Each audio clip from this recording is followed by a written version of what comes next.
Hello students, welcome to Mindshaper Academy. So this is lecture 17 of chapter 3 Understanding Quadrilaterals और इस lecture में हम लोग सॉल्व करेंगे question number 5 of exercise 3.2.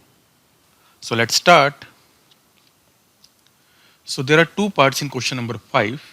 The first part says, is it possible to have a regular polygon with measure of each exterior angle as 22 degrees? क्या कोई regular polygon ऐसा हो सकता है जिसके एक्सटीरियर एंगल का मेजर 22 डिग्रीज हो? ये इसका है पार्ट 1. तो हमको ये बताना है पॉसिबल है या नहीं है. पार्ट बी क्या है? Can it be an interior angle of a regular polygon? क्या 22 डिग्रीज किसी भी रेगुलर पॉलीगन का इंटीरियर एंगल हो सकता है? ये हमको चेक करके बताना है. तो इस क्वेश्चन को सॉल्व करने के लिए हम एक फॉर्मूला यूज करेंगे जो हम काफी बार पहले भी देख चुके हैं कि किसी भी रेगुलर पॉलीगन के नंबर ऑफ साइड्स हम कैसे कंप्यूट करते हैं. अगर हम 360 डिग्रीज को उसके एक्सटीरियर एंगल की मेजर से डिवाइड कर दें तो उसके नंबर ऑफ साइड्स मिल जाएंगे हमको. ठीक है. अब जो नंबर ऑफ साइड्स है वो तो हमको पता है कि भाई वो फ्रैक्शन नहीं हो सकते. 1.2 1.9 ये नंबर ऑफ साइड्स नहीं है, वैलिड नंबर ऑफ साइड्स नहीं है. ठीक है. इसका मतलब इसका जो डिवीजन करने के बाद हमको क्या मिलना चाहिए? काउंटिंग नंबर, या इसको नेचुरल नंबर भी बोलते हैं. 1 2 3 4 5 6 ऐसा कोई नंबर मिलना चाहिए. ओके. तो वो कब पॉसिबल है? वो तभी पॉसिबल है जब एक्सटीरियर एंगल जो है वो 360 डिग्री का डिवाइजर हो. मतलब 360 डिग्रीज एक्सटीरियर एंगल की मेजर से पूरे तरीके से डिवाइड हो जाए. ठीक है. तभी नंबर ऑफ साइड्स हमारा एक नेचुरल नंबर आएगा. अब इस क्वेश्चन में जो एक्सटीरियर एंगल है उसकी मेजर है 22 डिग्रीज. तो हमको करना क्या है? 360 डिग्रीज को 22 डिग्रीज से डिवाइड करके देखना है. तो अगर हम 360 डिग्रीज को 22 डिग्री से डिवाइड करते हैं तो हमको मिलता है 16.36 which is not a natural number.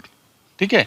तो इसका मतलब हमारा नंबर ऑफ साइड्स जो है that is not a natural number, और कह सकते हैं कि एक्सटीरियर एंगल जो है वो 360 डिग्रीज को पूरे तरीके से डिवाइड नहीं करता, वो उसका डिवाइजर नहीं है. इसका मतलब we can not have a regular polygon with exterior angle 22 degrees. Okay.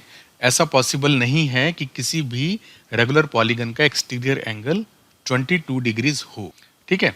तो चलिए अब हम पार्ट बी देखते हैं. तो पार्ट बी में ये पूछा गया है क्या ऐसा पॉसिबल है, क्या ऐसा रेगुलर पॉलीगन पॉसिबल है जिसका इंटीरियर एंगल 22 डिग्रीज हो. राइट.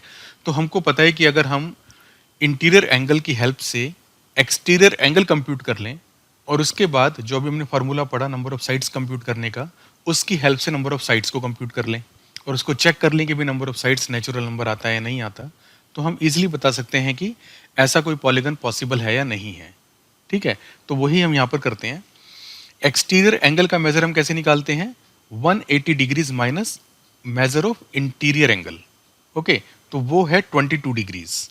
तो इसको हम सब्ट्रैक्ट करेंगे तो आ जाएगा 180 डिग्रीज माइनस 22 डिग्रीज और ये आ जाएगा हमारे पास 158 डिग्रीज. ओके. तो हमारे पास एक्सटीरियर एंगल का मेजर आ गया. अब हम क्या करेंगे? नंबर ऑफ साइड्स कंप्यूट कर लेंगे. तो नंबर ऑफ साइड्स हो गई 360 degrees divided by exterior angle that is 158 degrees. Okay. अब इसको हम डिवाइड करेंगे तो ये आता है 2.28. और जैसा हमको पता है पॉलीगन में नंबर ऑफ साइड्स हमारे फ्रैक्शन नहीं हो सकते और यहाँ पर हमको एक फ्रैक्शन नंबर मिल रहा है 2.28. सो इसका मतलब ऐसा कोई भी रेगुलर पॉलीगन पॉसिबल नहीं है जिसका कि इंटीरियर एंगल 22 डिग्रीज हो. ओके. सो इन समरी हम कह सकते हैं that a regular polygon with interior angle as 22 degrees और exterior angle as 22 degrees is not possible. Okay.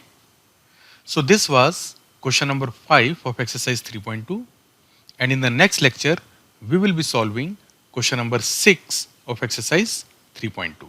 Till then, bye bye.